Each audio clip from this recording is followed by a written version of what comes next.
Music allows people to forget about their problems and participate in an emotional and creative journey with the musicians.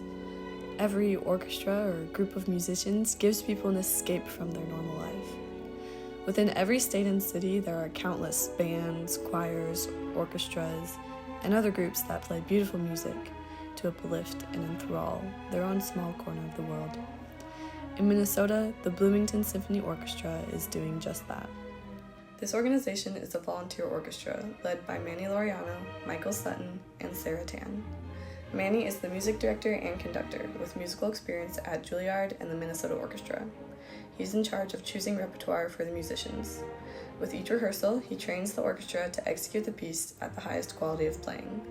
Michael is the concertmaster. He tunes the orchestra, performs solos as a violinist, and gives his section tips on how to play difficult parts. He works closely with Manny to achieve the musical vision. Sarah deals with pretty much everything else, including communications, budgeting, logistics, strategic vision, and more. Various musicians fill other support roles in the orchestra to keep the organization running smoothly. For their spring 2025 concert, Sarah and Manny decided to take on the daunting task of performing Mahler's Second Symphony. This piece is known as the Resurrection Symphony. Mahler began writing this symphony in 1888, and it premiered in 1895. Since then, it has had a lasting impact on classical music and has endured through the years as an essential piece of repertoire.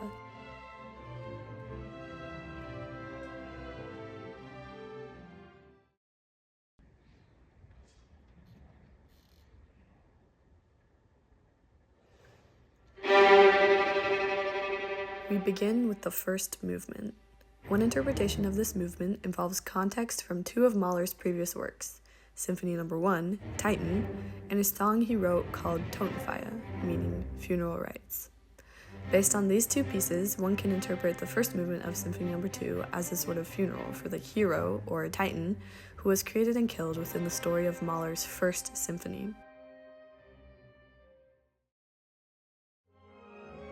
The second movement of this symphony begins in the form of a landler, a type of European folk dance played at a slower tempo in 3/4 time. This movement switches between a slower, calmer phrase and a contrasting, faster one. In the first phrase, the strings flow up and down in a more reflective sort of melody.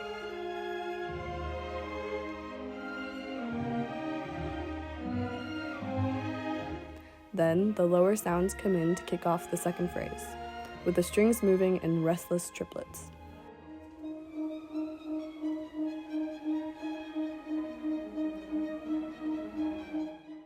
At the conclusion of the section, the upper and lower strings call back and forth, softer and softer, until the phrases repeat. Mahler often used a German collection of poetry called The Boy's Magic Horn as inspiration for his songs. He had written a song called St. Anthony of Padua's Sermon to the Fishes based on a piece of text from this book. The song tells the story of when St. Anthony ventured to preach to a certain congregation. When they would not listen to him, instead of giving up, he turned towards the sea and continued to preach his message to the fish. This movement is louder and faster than the previous one, utilizing another call and response phrase, as if to describe the exchange between the fish and St. Anthony. The brass section storms in multiple times with a loud and often surprising declaration of their presence. A rumbling low note announces the end of this movement.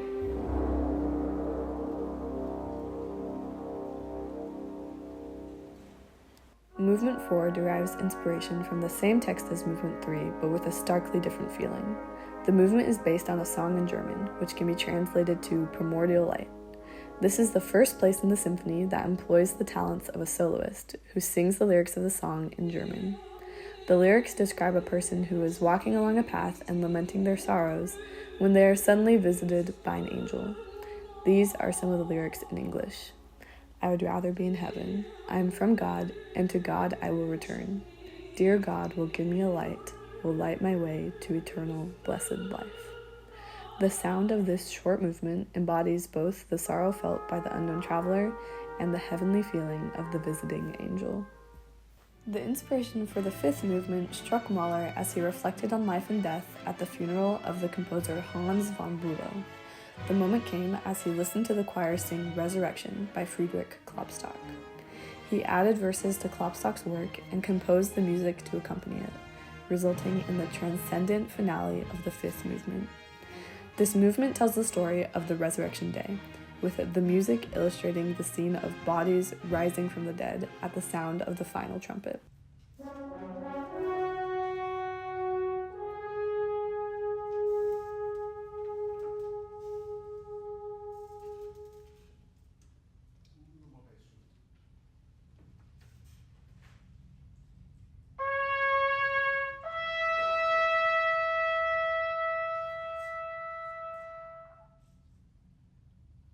The flute and piccolo work together to form a delicate song, symbolizing a bird flying over and observing the resurrection.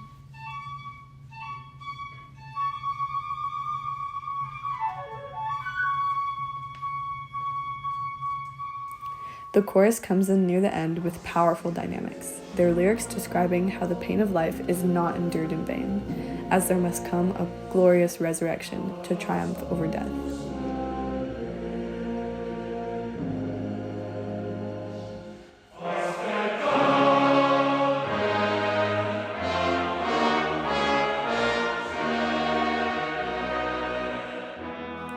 The singing begins softly, but builds up to soar in the magnificent final climax.